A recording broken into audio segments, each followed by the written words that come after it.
People are often judged by the standard they set. It can work for you or it can work against you. And in the case of dating and relationships, it's definitely a sticky situation. My belief is being the perfect guy is pointless.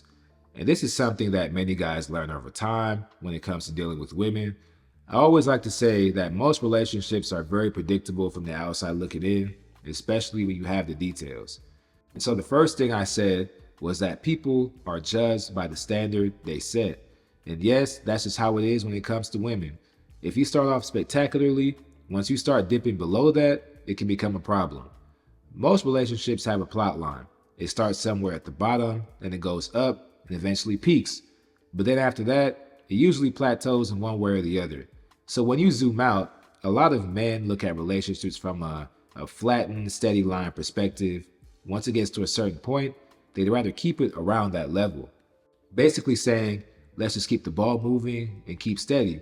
Meanwhile, a lot of women take the approach of believing the plot line is supposed to continually go up. Good should go to great. And when it flattens out for too long, that's where the problems start. When a continuous upward movement doesn't happen, they sometimes go to an alternative, which is pushing for multiple peaks. That's where the breaking up and making up comes from. The fussing and fighting just to get back together, the off and on. It's like a roller coaster.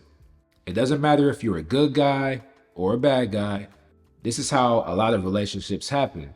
And that's why my theory is women don't date men, they date experiences and ideas. For them, the question is not, is this man good or bad? The question is, what will I experience by being with this man? So I'll just give an example here. Logically, there is no way some of these women really believe that the local degenerate was going to be a good man, boyfriend, or father to their children. But because of the experience, the idea of what things could be, the feelings, the infatuation, the unpredictability, the delusion, she'll really believe that that's a formula for a long-lasting situation. You see chicks out here cheating in healthy relationships, but staying faithful in toxic ones.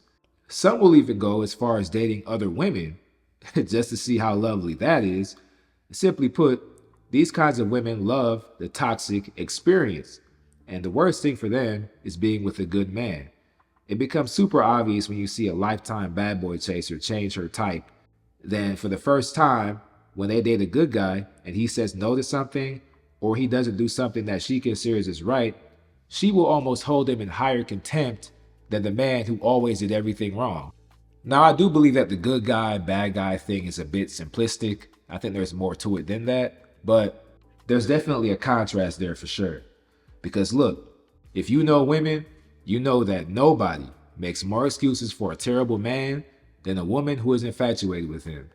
All the signs will be there, but they'll just remix it and reinterpret it as mixed signals. Low effort, bare minimum, violent, doesn't really matter to her. He's just trying to get better. And sometimes the stark difference is hilarious in real time. You'll see them talk about an ex like, Yeah, every time me and him went out, I paid. I paid to put gas in his car when he came to see me, and he only ever called after 12 a.m. because he wanted to sleep with me. He's not slick, but I still went anyways. Oh yeah, and he cheated about 6 times that I know about, but I still stayed. but then in the very next breath, They'll say, yeah, I met this new guy. He was so sweet. He was so nice. He drove 2 hours to see me. He remembered all my favorite things I told him about, and he brought them too. I just didn't like his shoes though, so I passed. it's crazy. At the end of the day, a woman is going to like what she likes. Trying to be the perfect guy can turn you into an acquiescent, hoop jumping court jester who constantly tries to check off a particular woman's boxes all the time. If she says she likes something, you do it. And then when she says she doesn't like something, you do it too. So it doesn't really matter because you think that's going to make her want to stay with you. And the trickiest part about setting that type of standard is that you can do everything right, but still be chastised for doing one thing wrong. But the guy who does a million things wrong gets praised for doing one thing right. Like, man, some guys drain tons of mental resources learning how to navigate the way a particular woman thinks or operates. The way I see it, learning to apply a certain level of attentiveness is very important.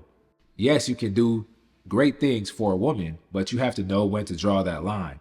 And you also need to know if it's worth even doing those particular activities for that woman. If it's taking you out of that element, it might be time to reflect a little bit. And I guess I should talk about this too, but the worst part about trying to be perfect is that when things start going bad, she won't be able to pinpoint why she's unsatisfied with you. Sometimes when you're with a woman for too long or you stick around long enough, you can easily become the bad guy in a way that only she can describe. And it builds up by sheer volume: arguments, disagreements, compromises, stress, you not becoming or changing what she wants you to be, the overall relationship experience not being what she envisioned. You stop doing ABC, or the energy just wasn't there anymore, boredom. Any combination of these works. You can be left for all types of reasons. Maybe she's going on a spiritual journey or trying to find herself. Things were too perfect. Y'all don't argue enough. There's no passion. And you know what? If somebody wants to leave, I have no problem with this. People should be allowed to leave for any reason. I'm just not a fan of the overly complicated, roundabout language that oftentimes gets used. But per usual, confusion is the name of the game. Nobody is perfect, and that's the ultimate catch. One of the more interesting things I've noticed is that many times, a man will think a relationship is going just fine, but for her, it's anything but. You don't realize that she's slowly building a case for when you guys break up, or the event that you guys break up, and then the small actions become magnified. Every interaction becomes exaggerated, or retold, or reinterpreted. Keeping score is just a natural thing, no matter how much people try to run away from it. Before you know it, you could get hit with a list of all types of things that you may or may not have done that could be remotely taken the wrong way. Nothing sticks? Well, just call you a narcissist or say you're manipulative or something like that, and that'll do the trick. So you know what? Don't try to be perfect. Communicate, participate, stand firm, and have fun, because we all know girls just want to have fun. And treat her well. Or better yet, treat her as well as she deserves. Ultimately, man, do what you do. If doing all the right things is part of what you do, then do it. But don't do all these things and pull out all the stops just to please a woman thinking you're going to keep her that way. Women in general are going to be high maintenance in some way, form, or fashion. It doesn't really matter. There's always going to be a certain aspect where she's going to care more about than others. If they aren't demanding a lot financially, it's going to pull from somewhere else. Needless to say, it's expensive being a boyfriend or husband or whatever it's called nowadays. So you just got to be aware of what you're paying for.